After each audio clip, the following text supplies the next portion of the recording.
we will be going into a panel session, just have a conversation with a few people who are leading industries and laboratories and the centre in terms of COVID, our response to COVID.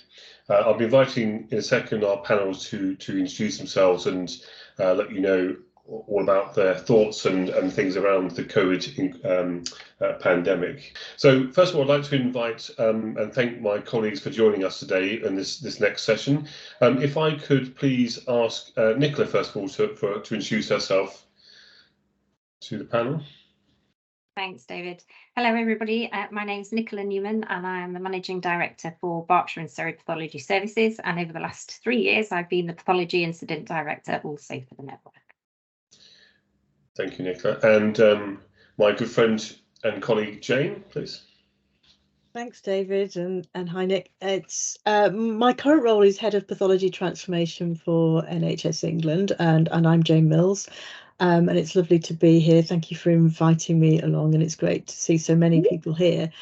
During the pandemic, I was leading a group of colleagues who were working on supporting operational supplies into the NHS laboratories. So that's possibly what I'll be reflecting on, as well as perhaps some of my current role.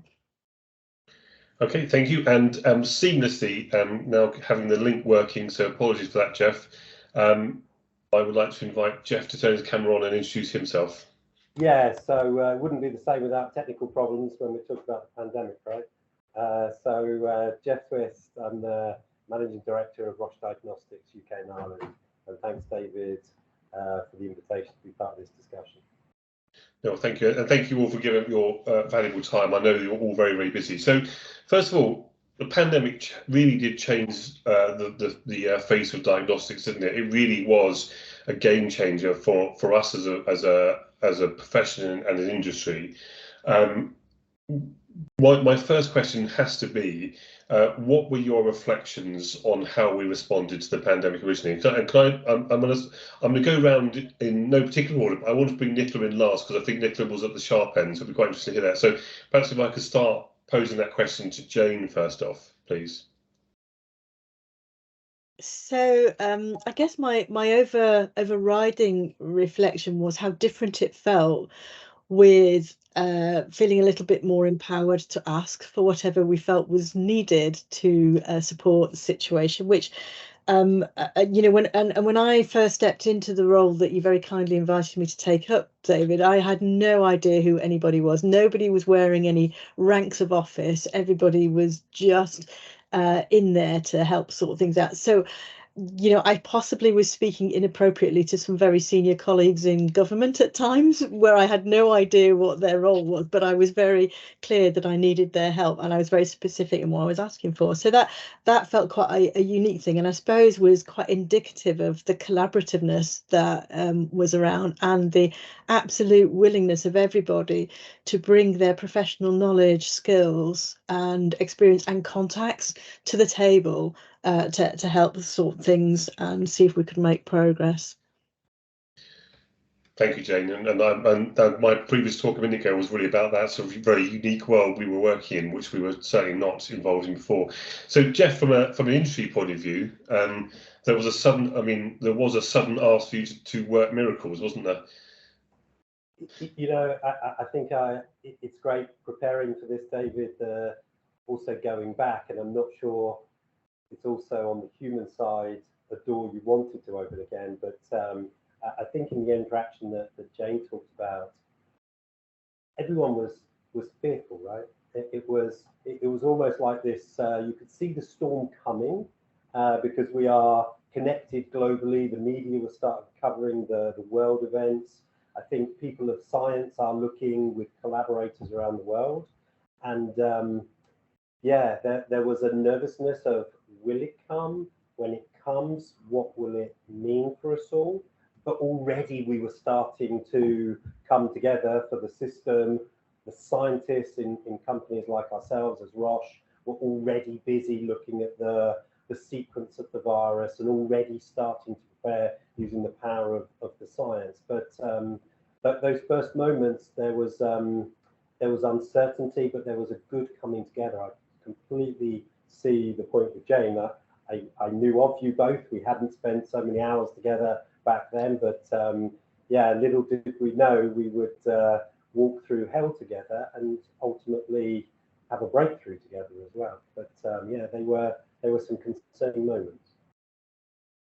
Yes, I think that I suppose one of those things, isn't it? It was at times it was hell, wasn't it? And I think that's how we felt in the centre, working in a very novel place. But Nicola, I think you and your teams really at the hard coal face, that hell was also there, wasn't it? Yeah, for sure. And actually, on reflection, I am so humbled, just really by the commitment and the utmost dedication of colleagues at what was a really, really difficult, and it still is a difficult time. And I think really just taking in this forum the opportunity to say thank you again, because we really did do a superb job on, I think, testing, particularly in the early days before the vaccine, was so important, and we absolutely played our part. And I think, to sort of Geoff's point there, really around it was a really scary time, and there was an awful lot of uncertainty. There were so many unknowns, particularly at the beginning. And I remember we were all driving to the hospitals. There was no cars on the road. You could park in the hospital car park, which is really quite novel. But the corridors were empty, the coffee shops were closed, yet behind closed doors, there was that real pressure that we all felt, because we knew ITU was struggling, we knew the wards and the hospitals were struggling, and we really felt that and took on our responsibility as biomedical scientists and the pathology profession during that time. And I must say as well, we lost professional colleagues during that time. And I'm sure we all lost somebody we knew during the pandemic to COVID. And actually, there were moments where we didn't have time to grieve. And actually, we just needed to stand up and keep delivering, because we had such a vital role during the pandemic. So I really do applaud us for our professionalism and our dedication, because there was a huge amount of going on to deliver what we did, which I think was hugely impressive. And I think, to Jane's point at the beginning there as well, the support that other people provided around us as well, to really allow us to unblock and deliver, was superb, because I don't think the NHS is really renowned for our rapid decision making and sort of straightforward processes. There's always lots of hoops to get through to really support decision makings and new equipment and business cases and those sorts of things. And we were really paving the way just to allow such rapid change. So I think it's remarkable, actually, what we achieved when you have a chance to look back. I think you're right, and I echo your thanks, Nicola. I think it's we can't say thank you enough. Actually, I think that's really true. So I mean, those are really useful reflections, and they all talk about the thoughts, the feelings of what we did and how we were behaving. Let's start on a very positive note. Nick, let's go back to you straight away. What did we do well? What was the good thing we did? I really feel that we responded well as a network. Actually, the ask came very, very rapidly, didn't it? And I think we all responded. And I mean, we certainly set up a lab from nothing in 48 hours. And we lent on our molecular experts to set up that laboratory. But I think it soon became apparent that, crikey, we're going to have to scale up the operations, which we did, turn the laboratories to 24/7 working, and particularly with a sort of molecular expertise. They were used to a sort of 9 to 5, maybe we did 12,000 samples a year, and we were suddenly saying, yeah, it needs to be 3,000 or 4,000 samples a day, and we need to go 24/7, and we need mechanisms to get results out, to manage patient flow really quickly.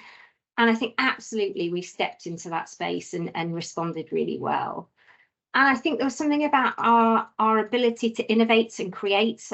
And I think, it's a good job we were all scientists, because I think we were constantly trying to find new assays and repurpose equipment and sort of create home brews while we sort of secured a more robust supply chain. We absolutely stepped into that space and reached out to universities. We borrowed equipment.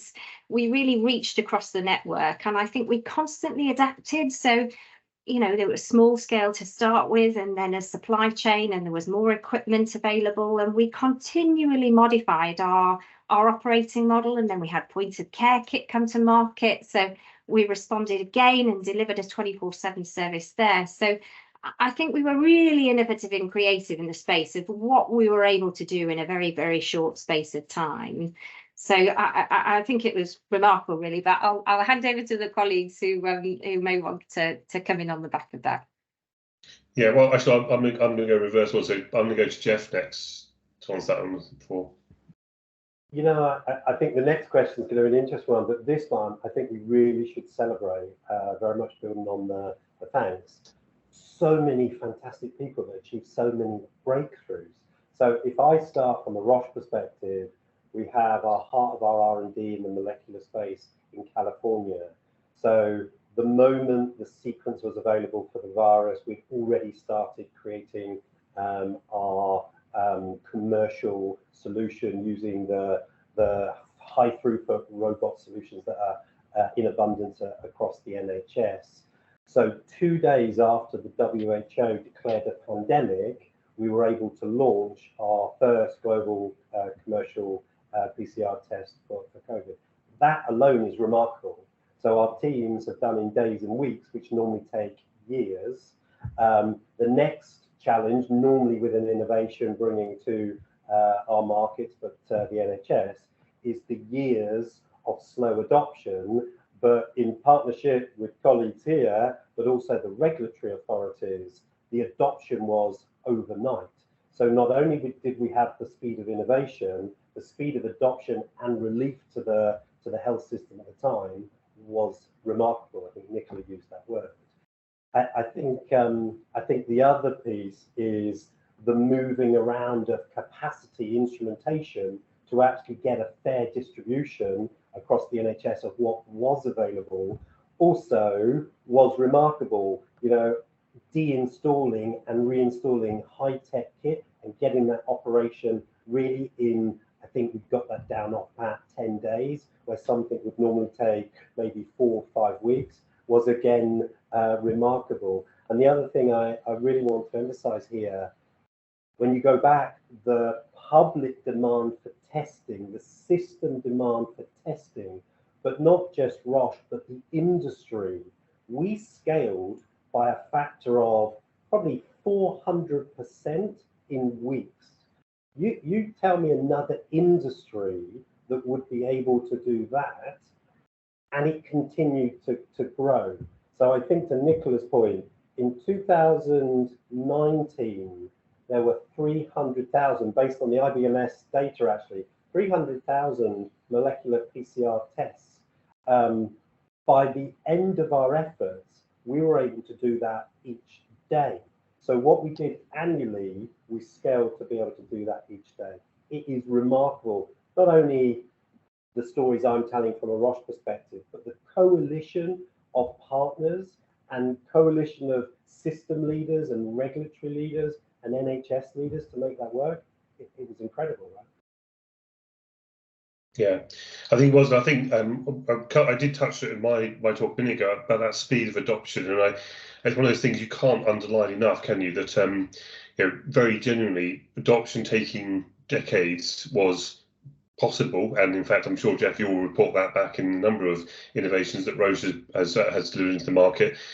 Suddenly into situations where we'll have CE mark kits on the ground and being in use for patient services within a couple of days, and I think that really was really a game changer. And I suppose for me the question remains is, well, why isn't that, not necessarily at that pace, but why isn't that scale of adoption possible in the system more generally? I think that's one question that we've opened ourselves up to now, haven't we? Uncertainly, you know, without any doubt whatsoever. Jane, what about you, Jane? What do you think we did well from your perspective? So I guess sitting where I was sitting on a sort of national operational supplies overview, I think there are two things that struck me we did well. The first, which sort of arose from a very early question that was put to us, which is, well, what is the capacity and where is it, and what equipment are people going to use, etc., etc.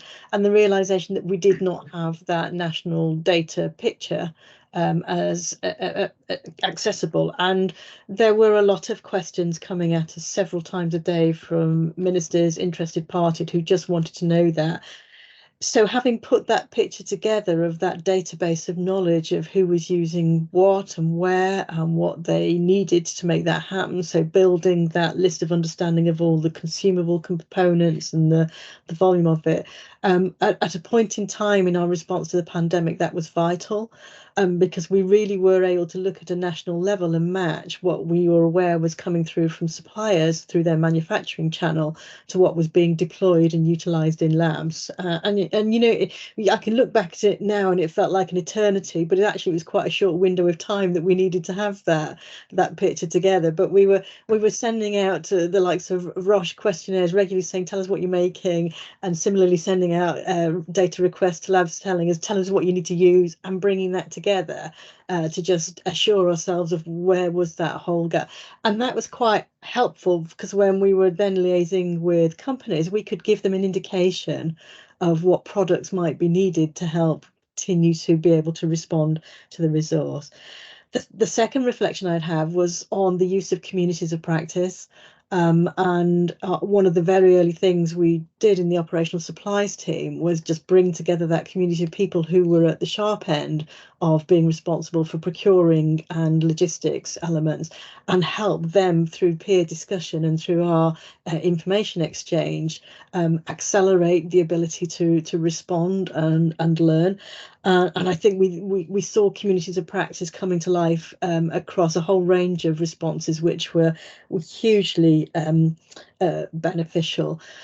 I think a further reflection, which wasn't really in my sphere of responsibility, but I certainly was cited on, was the incredible pace within which some products were developed. So when I think about the home testing lateral flow kits and the whole sort of service infrastructure to support that, it was incredible the pace at which that was put together, you know, designing the carton that it goes out in, to working with all the companies to understand which was the lateral flow test that were going to be deployed, and the infrastructure with the postal service to get it. Was amazing to see that come together, the pace with which that happened, and the way in which we explored a wide range of technologies and evaluated from a scientific and a user response point of view, whether it was appropriate to use, and how that got translated very quickly into pilots and subsequently into deployment. So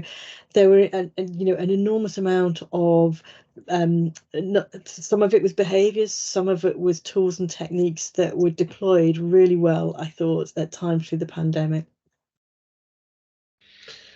Thank you, Jane. Thank you. I think, and well, I mean, so it was I think a very interesting, intriguing time. So we've talked about all the good things we did, and it would be utterly wrong of us to just say how well we did, pat ourselves on the back and go home again.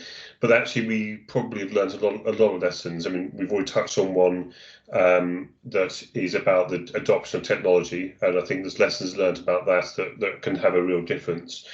But what could we have done as a profession, as a community, as a group of people working within this arena? What could we have done better, do we think? What would your one, if only we'd take home? And perhaps, Jane, I'll come to you first for that one, if that's all right.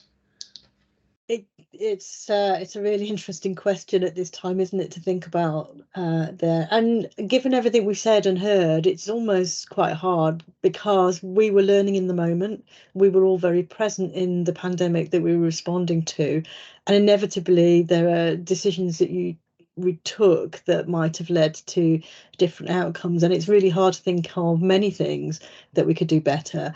I think one of my reflections around the range of data, for instance, that we were collecting, is that we were slow to moderate or change the data that we were bringing through, and maybe unintentionally have kept a bit of a legacy of burden of work longer than might have been helpful to users at times. So I think that ability to be agile about the data that we feel we need, and learn from how we're using the data and be responsive. So rather than it becoming quite static, I think there's something about agility and change of response as you work through it would be something I would say last time. But I find it incredibly hard to answer that. What would we do better? Because it felt like actually in the moment we probably did as good as we could.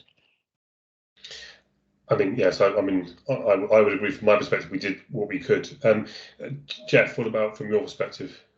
Yeah, and actually that's a perfect pick up for what Jack, I think with the hand we had at the time of going into this work health emergency and living memory, superhuman effort to get us through it. I think the learnings were probably a decade prior to the pandemic. And if I look at, as I was mentioning, we're so connected as a world, right? So how did South Korea move so agile at the start? How come Germany did? And sometimes these references grind us, but I think there are really important lessons to be learned there. If I take Germany, for example, so there's slight. Oh, looks like the gremlins have got to Geoff. Can you still hear me? Oh yeah, sorry, you froze then, Geoff. Sorry, carry on. Okay, but Germany went into the same health emergency with 4 times the installed base of this molecular capacity. So what they were able to do, even when they were creating their own tests, they were already being able to use the robotic solutions that they have to speed up the testing. So there were labs in certain part of Germany doing exactly the same that we as the NHS were able to do because they had the infrastructure already to hand. I think the other piece and the regulation partners to get the first solutions through, absolutely fantastic. It shows how quickly we can move. But then I think a little bit to where James started to touch on, I think there's a moment where there was a thinking in the UK that maybe the regulatory standard and the quality of the solutions needed an additional hurdle. And whilst I understand that need, I think the unintended consequences is the solutions that were absolutely bringing relief in other countries now were blocked or hindered to come as fast because of the additional regulation hurdle that the UK HSA put in place. So I think that's an important learn as we now move forward with the UK CA mark. And of course, I'm thrilled to hear the Chancellor talking about that yesterday, that we want to streamline to make sure innovation, of course, with the right quality standard overseen by the MHRA. But I think that was one barrier. Probably we didn't need them. Okay, thank you, Geoff. And I think that new regulatory standard has got to play out, isn't it? How it's going to work and all those sort of things. That's going to be again an eye to the response to the pandemic is going to be one of the things that will have to be incorporated into the way that those regulations are applied. Nick, so what could we have done better from the lab perspective? It's a difficult question, I know, because like I said, it's not underestimate the fact people did very well, but I think we need to have that inspection, don't we?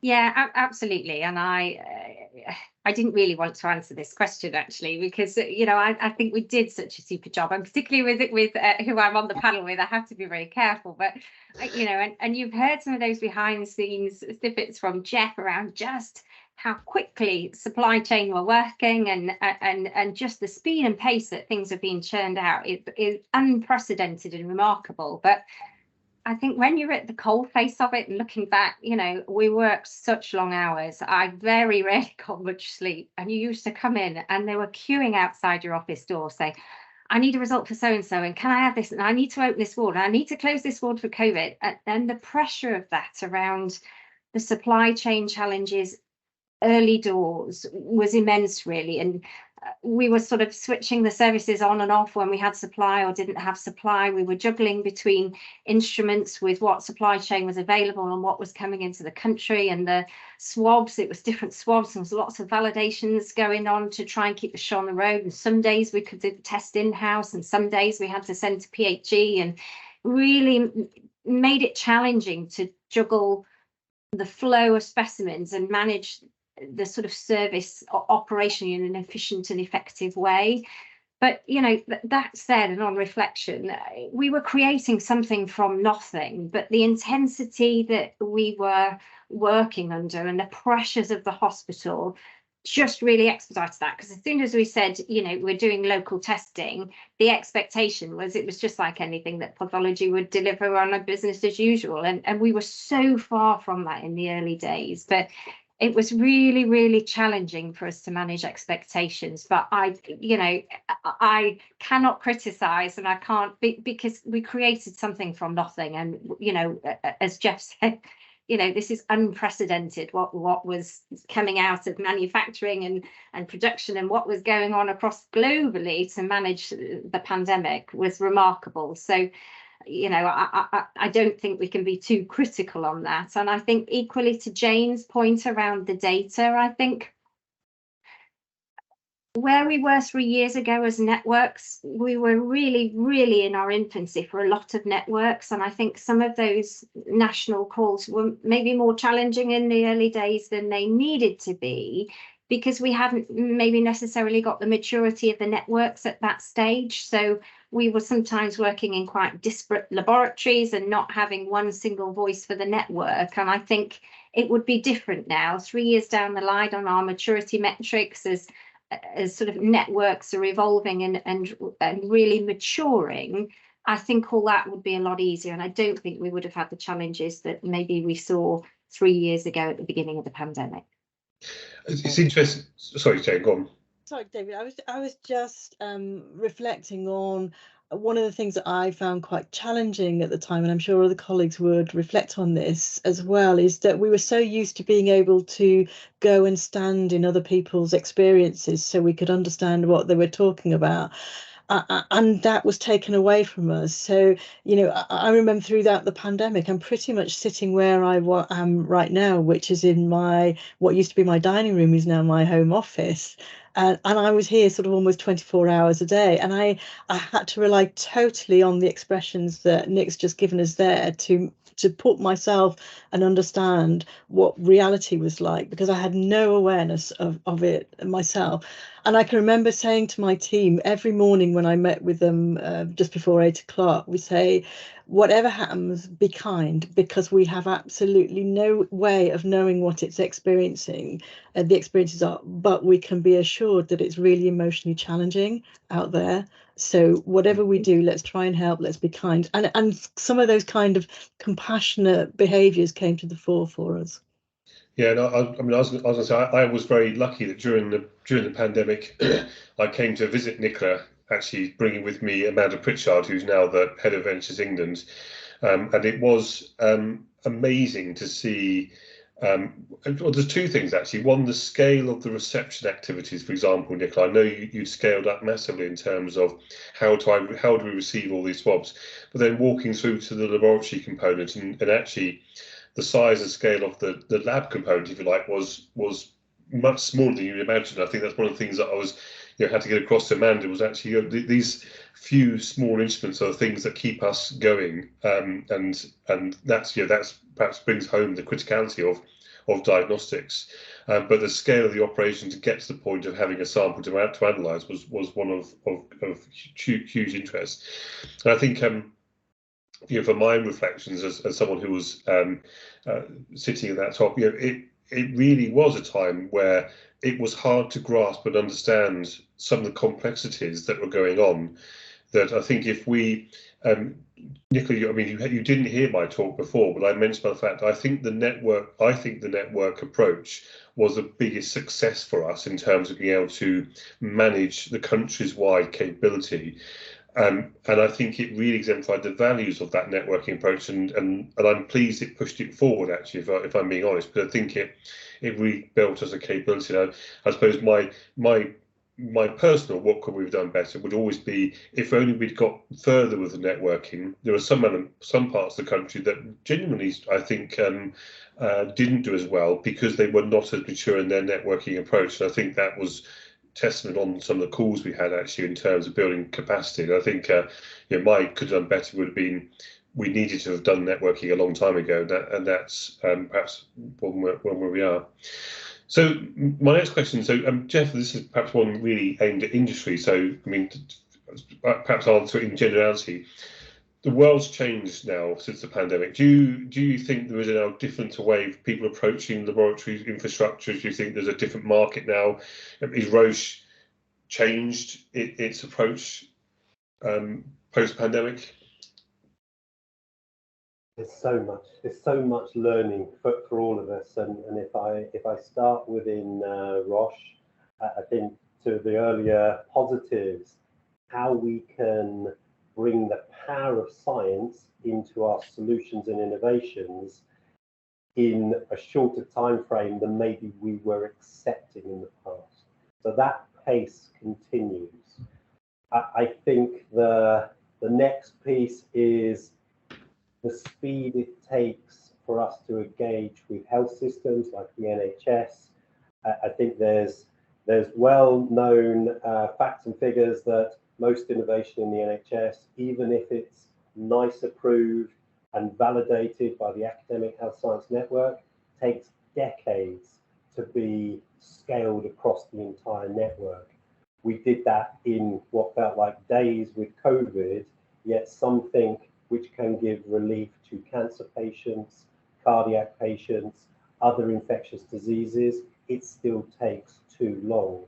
I think the lessons of preeclampsia for expectant mothers, but there's hope in this point as well. So another learning, because working together does work, even beyond the pandemic, with the Accelerated Access Collaborate, this was one of the projects that was selected. There was one trust using it in the NHS.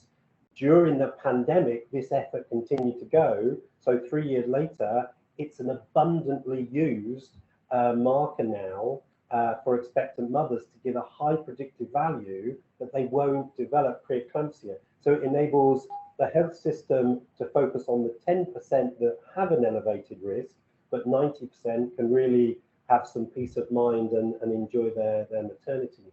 But it's one of many, right? So I think the learns in our own innovation, we're not stopping, we need to go faster, but in that collaboration with the regulators, with getting the evidence which needs to stand scrutiny for that adoption. But when that is all lined up, let's collectively go, because it increases the standard of care that we're all able to deliver through our collaboration. Thank you, Geoff. I think that's, I mean, a point very well made, and one that we represent to government the whole time around speaking of adoption. Just to remind the audience, the Q&A section is open. Please do ask any questions you've got, so I can put them to the panel. We've got another 20 minutes or so of this session, so I don't want us to waste the opportunity to talk to people. So Jane, perhaps I'll turn to you next in terms of what's changed since the pandemic, and not just your dining room. Yes, I've moved my desk around to a different background since. I think as I've also moved into the role that you had pre-pandemic, and I suppose during the pandemic, which was head of the pathology transformation program, it, as you said, the power of the networks and how that enabled us to respond, I think that has changed. You know, we've had a number of incidents, whether it's responding to particular viruses that have become present, or supplier challenges that with the global markets that we are experiencing, it feels quite different, some of our challenges. I think the presence of the networks is certainly helping us respond, and actually the lessons that people both within their labs and as a national team learned through that time about the way in which we should, you know, the tone and approach, the tools that we will need, has moved us on significantly. So I think that's really, really positive. I think the approach of communities of practice, I think we've really widened people's understanding of what the peer support is, whether that's about quality systems, about validating assays, about operational and logistics matters. I think people are far more aware now of who they can reach out to develop some peer support. I think what's really apparent to me in my day-to-day job is ministers and senior influencing stakeholders absolutely get it.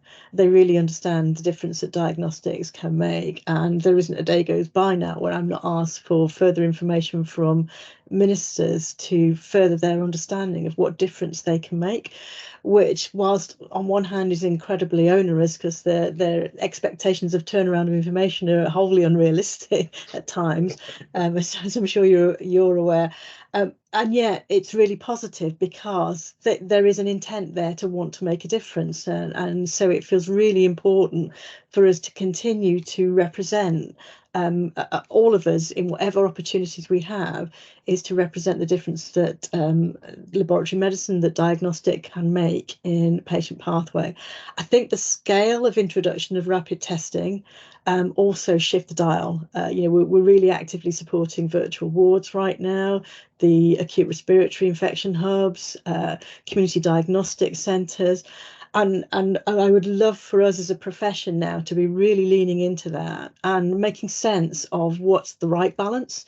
It's not wholesale everything move into that space. It absolutely has to be appropriate and right. And for me, my role is advocating that pathology, biomedical scientists are absolutely at the centre of holding all of the right decisions around that frame. And we know we'll need to be continuing to invest in developing the skills of our colleagues to be able to support that. But I think that's a really positive shift that we're now seeing. And I think to Geoff's point, hopefully it gives us that possibility of adopting all the innovations that industry is bringing forward more consistently and quickly to bring it to patients. Yeah, and I think Jane, your observation about how the world has changed for our patients' expectation, I suppose is the best way to describe it, is marked, isn't it? That the fact that people will want to undertake testing in their own home. I suppose one thing I always say, of course, is the game changer was the fact, I think prior to pandemics, patronisingly, I would have said, I don't think you can trust the general public to take a nasal swab successfully. But of course, we saw quite the opposite, and actually they were more than prepared to do so, and they did so very well, and with I want to use the word with enthusiasm, not with enthusiasm, but actually because they recognised the importance of being able to do it, they did it. So I can now go on a holiday, I can now go to I can go to a restaurant, I can do this if I know my status. And of course, the question then is, what else can I do if I know my status? And I think that's a game changer for people. It's truly democratizing diagnostics. There are challenges with that, like you say, Jane. It can't be wholesale because I think there are risks around that, but still expectations can be different, isn't it?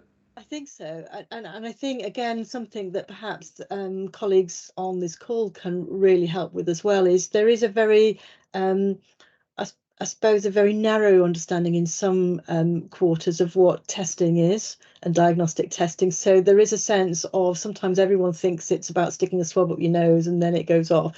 And to try and convey the sense that we have so many specialities in our pathology repertoire, and they can be as very different as night and day. And actually taking that opportunity to educate everybody as much as possible on how special they are, how unique they are, and actually how the range of testing will require different support and intervention, but also won't necessarily be a yes/no answer on that you can receive via a text message, for instance. Excellent. So, and Nicola, that same question for you, I suppose. It's Thanks, David. And I mean, I would really echo Geoff and Jane's feedback there. And I think, the pandemic absolutely drove stronger collaborative relationships, not just with scientific colleagues, but across industry too. And I really think the experience of COVID has really changed the way we're going to look at the future of diagnostics. And I think there's some really great opportunities, which we may lead on to. But I think certainly for us and within our geographical area, we reached out, we had a lot of help from the Pirbright Institute, which do exactly what we do, but within the animal kingdom. And actually there's a huge amount of transferable skills. They have the same scientific skills as biomedical scientists. They have the same equipment as we were using. We actually borrowed some of their equipment during the pandemic, and they did actually help us very early on. And we also formed really great working relationships with the Animal and Plant Health Agency and with our 2 local universities on our doorstep. And actually there's a huge amount of transferable skills, but also innovation within that working space. And I mean, I hate to say it, but if we're ever in this place again, it's those sorts of relationships with sort of the animal kingdom, the plant world, the universities around how do we strengthen our response, and with industry as well, in order to be in a better place next time. And I think now, certainly for us, we're looking at ways to formalise those relationships that came out of the pandemic, because I think there's a huge amount of synergies in the work that we do. And we really want to continue to drive that innovation and collaborative working, because I think there's so much that we can do now as we look to the future for diagnostics. Thank you, Nick. And actually that segues nicely into a question we've had from the audience. So Ian Davis asked, how does the panel think we can strengthen the links between the NHS pathology teams and the wider life science industry and academic communities to push innovation? Geoff, perhaps we'll come to you first, because you gave the example of preeclampsia, which is a topic that I've been involved in for a number of years, and so it's what I understand quite well. But yeah, and the good news here is it's one example of lots. So there's already a very rich collaboration. Certainly, I can speak from a Roche perspective with right across the NHS in all different settings. And one thing I didn't mention it earlier, but maybe it's also a good response to the question. At the start of the pandemic, where nobody knew what the solution actually looked like, what it drove was let's come up with a purpose, a mission. So this is the problem we need to solve. Now let's engage the creativity of all players, academia, NHS, industry, to find solutions which we can try, and then the best one we will actually scale. I saw that in abundance at the start of the pandemic. I'm sad to say I see that receding a little, and I understand why as well, because the same colleagues who are heavily operational, clearing the unintended consequences of the pandemic, are also the ones that need to experiment to see if the innovation versus what we have today is going to improve operationally or care for patients. And I think this is the pinch point, but I would love for us to come back around. What are the most pressing missions? The diagnostic strategy is a start, but actually let's be specific around the certain conditions. 80% of heart failure in our country still shows up in accident and emergency. How can that be the case when we have got cardiac markers which give a high predictive value whether you have heart failure or not, yet we have millions in a waiting list and we can triage them? Some trusts are using that very well to clear or certainly characterize their waiting list, but that is not an abundant approach. Yet NICE in January said, if you expect heart failure, the next step is triage NT-proBNP. So we have a lot to collaborate on, and I think we can solve our current problems, not with innovation we're waiting for, with innovation we already have in our hands. So if the colleague that raised the question believes there's an opportunity to collaborate, please just reach out to me or anyone in the organisation. We have a lot going on, but let's make it precise on the missions that bring the biggest impact to the NHS and patient care. Thank you, Nick. Geoff. So I'm gonna sort of ask Jane, because Jane, during the pandemic, we put in place a number of technology adoption, technology assessment systems. Do you think those serve the longevity, or do you think actually that a more localized approach is needed, a network approach perhaps? I'll bring the spot there a bit, aren't I? Sorry. No, I mean, I think there at times felt to be a bit of a duplication of some of those accreditation and validation type services.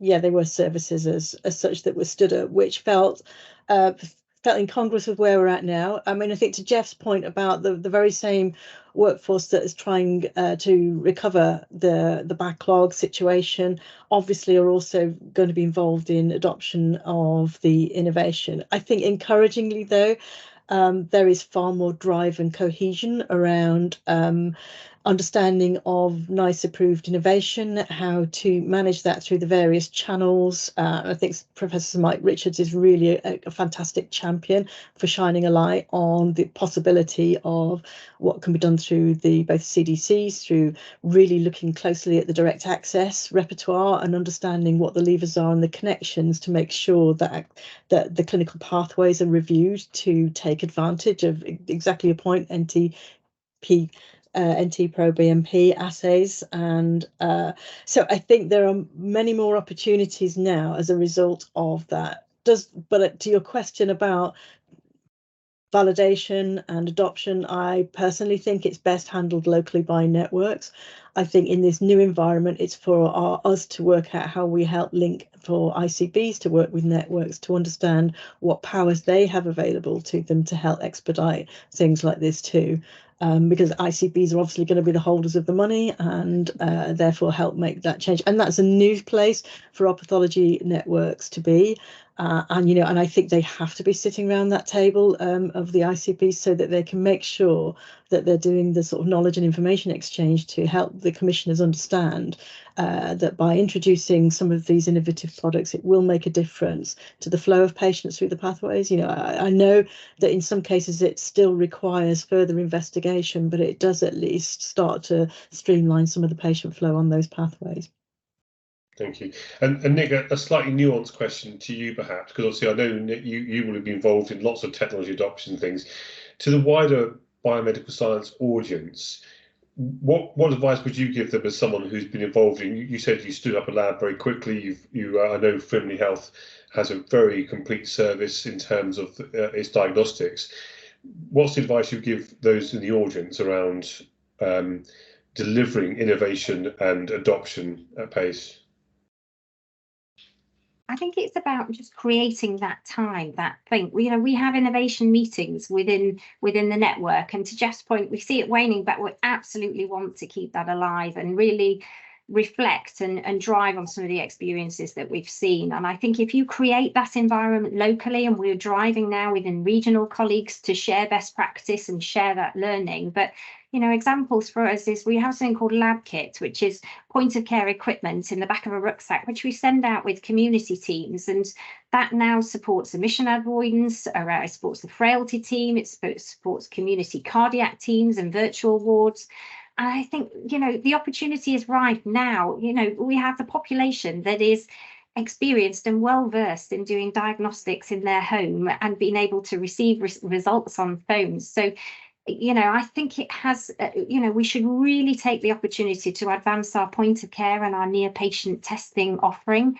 So just create that environment. People are full of great ideas, but give them a voice, because we are drowned in the day-to-day humdrum, in the backlogs, and we haven't got enough money, and the unintended consequences, the pressures on histopathology nationally.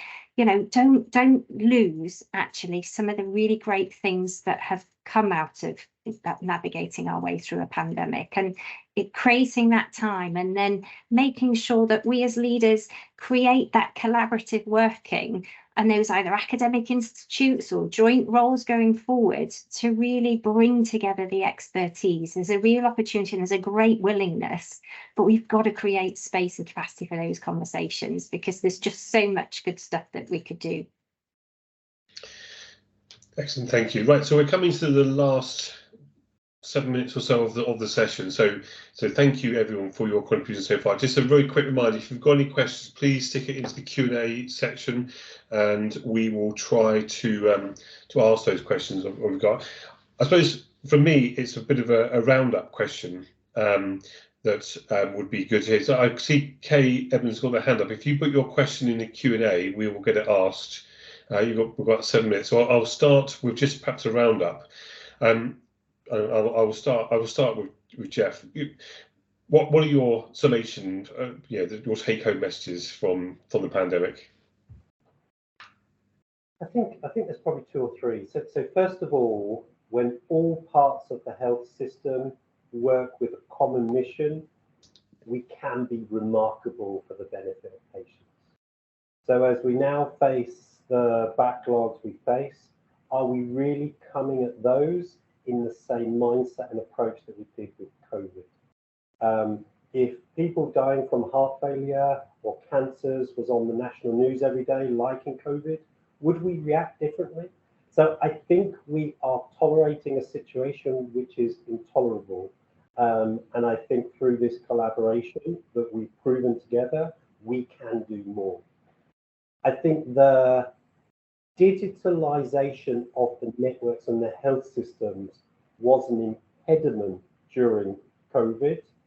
It's great to see the investments coming in, but we need to go further within networks and across the network so that we really can leverage the muscles when need and demand. We can swarm around that as an whole ecosystem.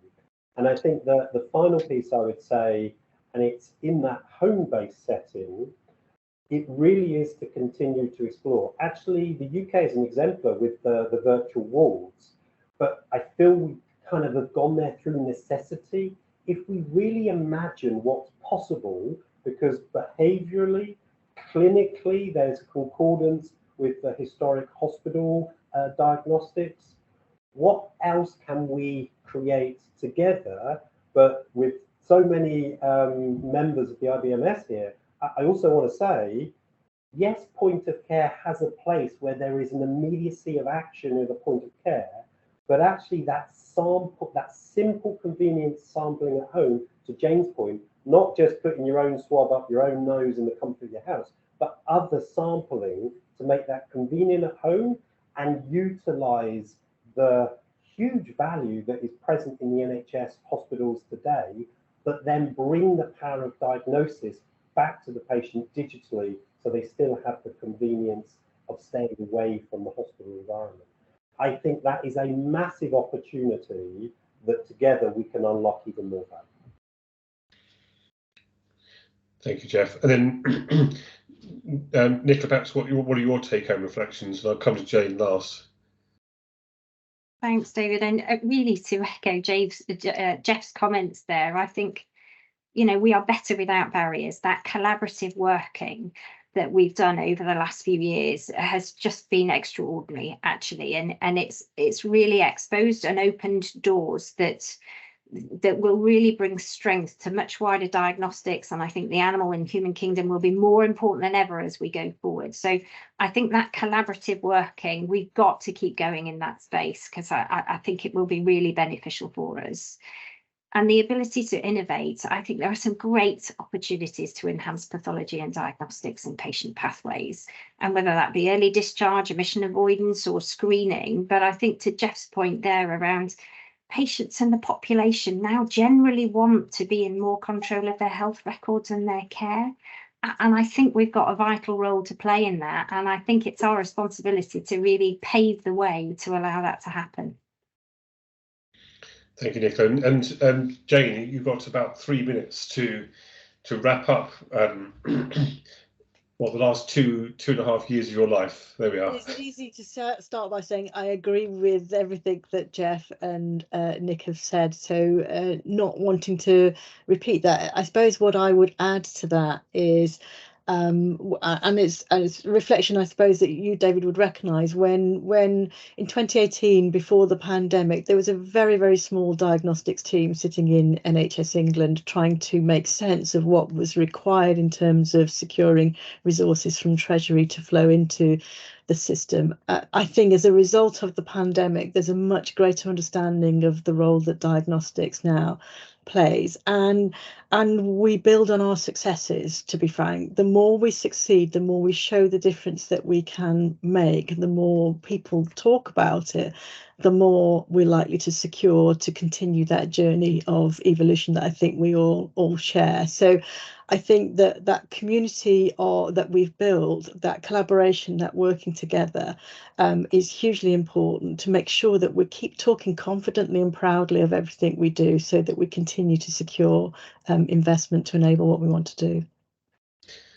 Thank you, Jane. And I'll reiterate that the IBMS continues to speak up on behalf of its members in the way that Jane has just described. It's I cannot, and I'm sure Geoff knows this from his own industry experience, we need to keep our visibility, our focus, our utility in the headlines, if you like, and everything we talked about today, I think, all points to a brighter and better environment. But we've got to keep up that hard work of engagement and empowering all of our teams actually to make a difference, because it's such a broad area we cover. So I'd like to conclude by thanking my panel members. It's really very interesting to hear those reflections, and it's one of those things that, again, it's in our prep meeting, I point out that Geoff and I have worked silently together for at least 2 years and never actually met in person. Nicola, I think I met you very briefly for 5-10 minutes or something, wasn't it, in the middle of the pandemic, and Jane, I don't see you nearly as often as I see you online, and it's a very different world, but actually one where we've got some exceptional leaders such as yourselves in helping us guide things forward. So thank you for your time, and appreciate it.